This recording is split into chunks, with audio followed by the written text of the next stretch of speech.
চট্টগ্রামের মিরসরাইয়ে মধ্যরাতে দাঁড়িয়ে থাকা কাঠবাহী ট্রাকের পেছনে যাত্রীবাহী সেন্ট মার্টিন পরিবহন বাসের ধাক্কায় বাসের যাত্রী মার্চেন্ট নেভির সদস্যসহ ৩ জন নিহত হয়েছেন। এ ঘটনায় আহত হয়েছেন অন্তত ১০ জন।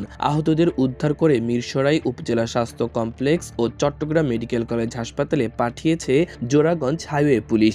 বৃহস্পতিবার দিবাগত রাত আনুমানিক ২টার দিকে ঢাকা চট্টগ্রাম মহাসড়কের বারিয়ারহাট পৌরসভার ধুমঘাট ফরেস্ট অফিস এলাকায় এই দুর্ঘটনা ঘটে।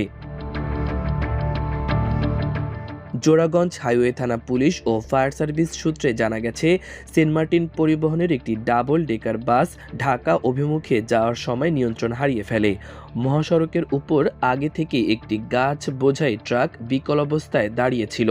ঘন কুয়াশা কিংবা চালকের অসতর্কতার কারণে বাসটি সরাসরি ট্রাকের পেছনে আঘাত করলে বাসের সামনের অংশ দুমড়ে মুচড়ে যায়। এতে বাসের ভেতরে থাকা যাত্রীরা ছিটকে পড়েন এবং ঘটনাস্থলেই ৩ জনের মৃত্যু হয়।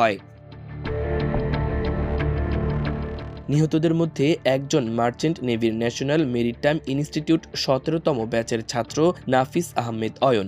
তিনি মিরসরাই উপজেলার মসজিদিয়া গ্রামের নুরুল আলমের সন্তান। বাকি নিহতরা হলেন চট্টগ্রাম চাঁদগাঁওয়ের বাসিন্দা সাবিতুন নাহার এবং বাসের হেলপার মিন্টু মিয়া। তার পিতার নাম মৃত নয়া ব্যাপারী, বাড়ি গাইবান্ধা জেলার ফুলছড়ি থানায়।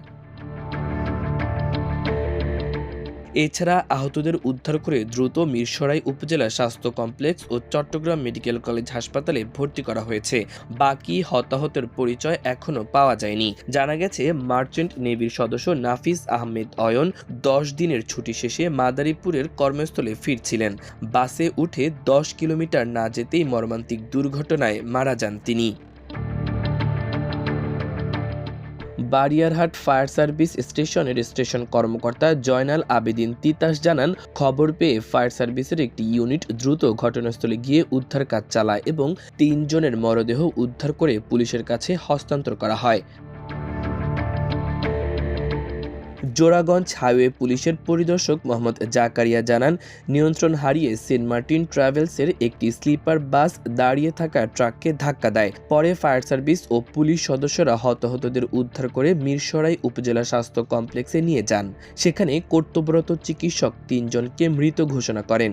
নিহত ও আহতদের নাম পরিচয় শনাক্তে কাজ চলছে। বাস ও ট্রাকটি জব্দ করা হয়েছে।